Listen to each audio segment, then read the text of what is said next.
Hello friends, welcome back to our channel.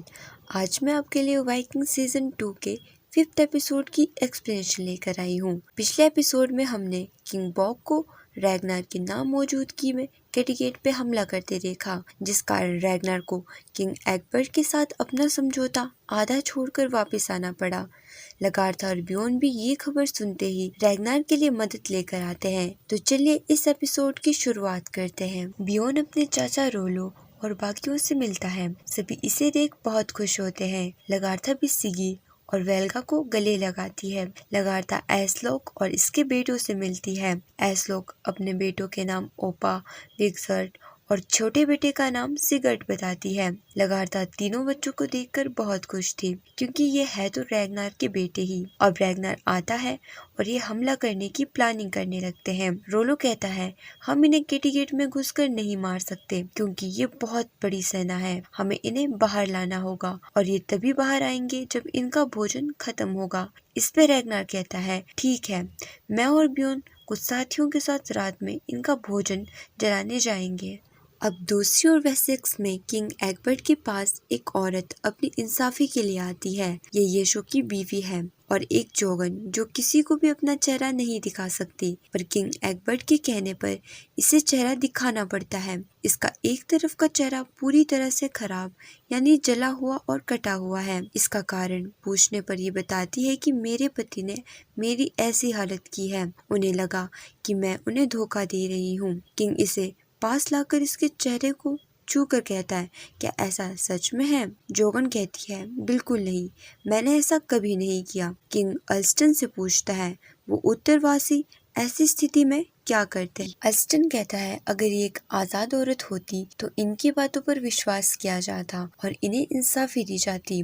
इस पे king कहता है, इसके पति का भी तो इस पे हक है, वो जो कुछ भी चाहे इसके साथ कर सकता है। अल्स्टन कहता है, लेकिन उत्तरवासी ऐसा नहीं सोचते। किंग कहता है, यानी इनके नियम हमसे भी बेहतर है। इतना कहने के बाद किंग औरत से कहता है, देखो ये नियमों के खिलाफ है, लेकिन उसने तुम पे बिना सबूत के बहुत अत्याचार किया है, इसलिए उसकी तुम्हें समाज से बेदखल करने की गुजारिश खारिज की जाती है। इस पे ये औरत किंग का बहुत शुक्रिया अदा करती है। किंग कहता है, शुक्रिया अदा मेरा नहीं, इस उत्तरवासी का करो।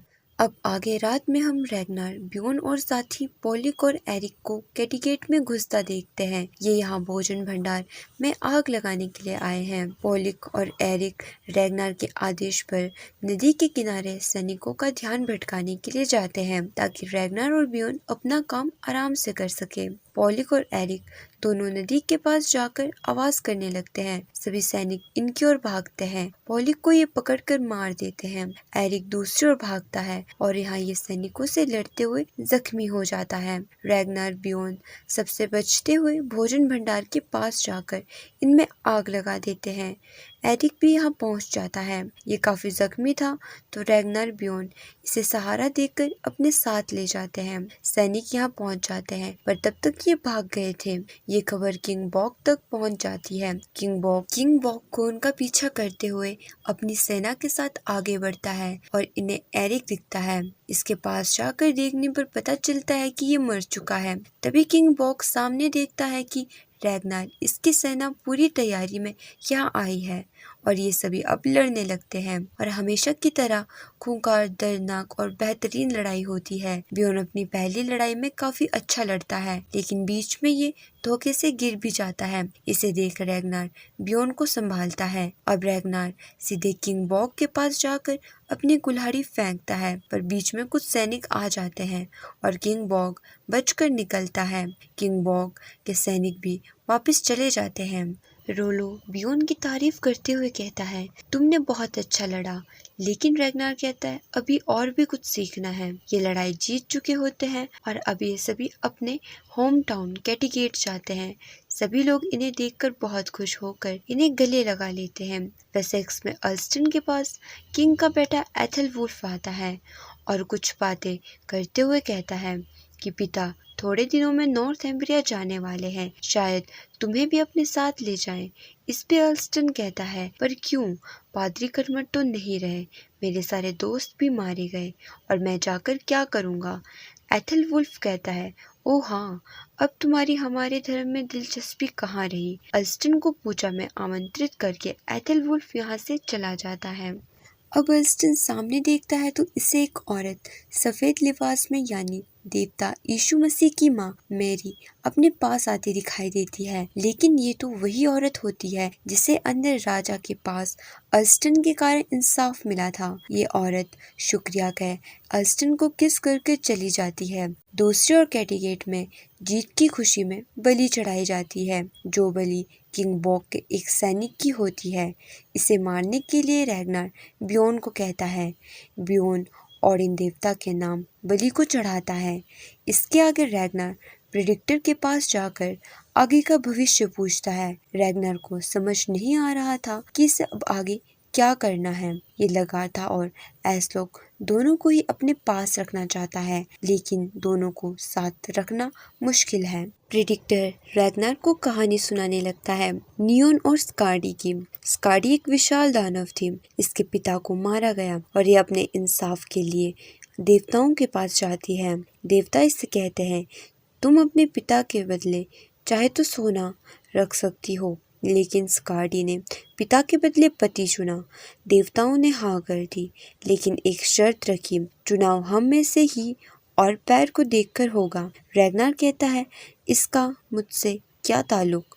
प्रेडिक्टर अपनी बात जारी रखते हुए कहता है, स्कार्डी ने सबसे सुंदर पैर चुने। उसे लगा कि ये सबसे सुंदर देवता होंगे, लेकिन ऐसा नहीं था। जिस देवता को चुना था वो बहुत बूढ़ा और जहाज और समंदर के देवता थे। अब रैगनार इसकी बेतुकी बात सुनकर थक जाता है और कहता है, मैं कोई चुनाव नहीं करना चाहता। आप चाहते हैं कि मैं चुनाव करूं, वो भी पैर देखकर। प्रेडिक्टर कहता है, नहीं, तुम जिगरा और दिल देखकर करो, ताकि तुम्हें आगे ये काम आ सके। और वैसे भी तेरे चुनाव का कोई फायदा नहीं है, क्योंकि तेरे हाथ कुछ नहीं लगने वाला। अल्स्टन को पूजा में खड़ा देखते हैं। यहाँ अल्स्टन को पूजा के दौरान अजीब अजीब से दृश्य दिखाई देने लगते हैं, जैसे कि मूर्ति से खून निकलता हुआ और कभी उकसाला के बलि देने वाले कुछ दृश्य। अब आगे जाकर ईश्वर के सामने अल्स्टन इसके शरीर के टुकड़े को मुंह में लेता है। अब बारी बारी करके सब आगे जाते हैं, लेकिन अल्स्टन इसे निकालकर जेब में डाल लेता है। इसे ऐसा करते हुए एथेलवुल्फ देख लेता है। आगे हम बियोन को अपने छोटे भाइयों के साथ खेलता देखते हैं। रैगनार वहीं बैठकर खाना खा रहा होता है। एस्लोक रैगनार के पास आकर बैठती है। रैगनार सभी बच्चों को खेलता देख अपनी खुशी एस्लोक से जाहिर करता है।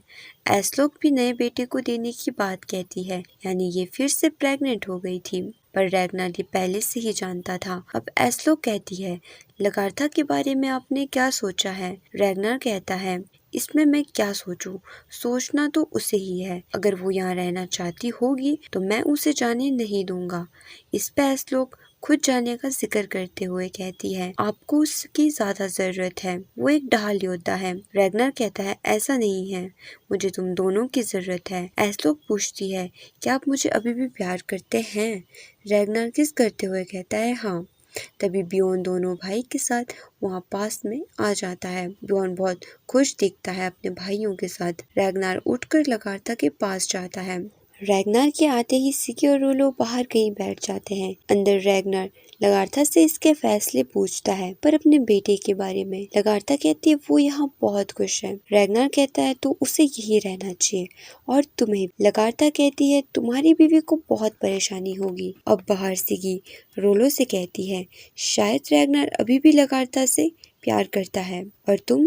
रोलो कहता है, हाँ, चाहता तो हूँ, पर जो रोलो उसे चाहता था मैं उसे पीछे छोड़ चुका हूँ। अब ये तुम्हारे सामने नया रोलो है। सिगी ये सुनते ही खुश होती है और रोलो को चूम लेती है। बाहर बारिश हो रही होती है और फ्लोकी इसमें झूम रहा होता है। ये अपनी वाइफ वेल्गा के पास आता है और उसकी इच्छा को पूरा करने की बात कहता है। जिन्होंने पिछला एपिसोड देखा है वो जानते हैं कि वेल्गा की इच्छा बच्चा पाने की है, और आज इस जीत की खुशी पर फ्लोकी वेल्गा के मन की इच्छा पूरी कर देता है। अब आगे अल्स्टन आधी रात में ईसा मसीह की प्रार्थना कर रहा होता है। ये ईसा मसीह से दर्शन करवाने के लिए कहता है। तभी पीछे से बर्तन गिरने की आवाज आती है। अस्टन देखता है तो यहाँ एक जानवर है। पास जाकर देखता है तो ये शैतानी जानवर था। अस्टन इसे देखकर डर जाता है। अब अगली सुबह रैगनार के पास लोगों की सभा चल रही थी। यहाँ थॉरवर्ड आ जाता है और रैगनार को किंग हॉरिक के साथ हुए हमले की बात बताता है। सिर्फ हॉरिक और उनका बेटा ही बचकर भाग पाया था। रैगनार अस्टन के बारे में पूछता है जिसकी कोई खबर नहीं थी। अब यहाँ लगार्था अपना फैसला सुनाने आ जाती है। लगार्था कहती है, मैं अच्छे से समझती हूँ कि बियॉन की दिली तमन्ना है कि ये यहीं रुके और मैं इजाज़त देती हूँ, लेकिन मैं अपने पति के पास वापस जाऊंगी क्योंकि वही मेरा धर्म है। और रैगनार से कहती है, मैं अपने आखिरी अमानत तुम्हें सौंप रही हूँ, इसका ध्यान रखना। अब लगार्था अपना सामान बांध कर जाने लगती है। तभी एस्लोक आकर लगार्था को शुक्रिया कहती है।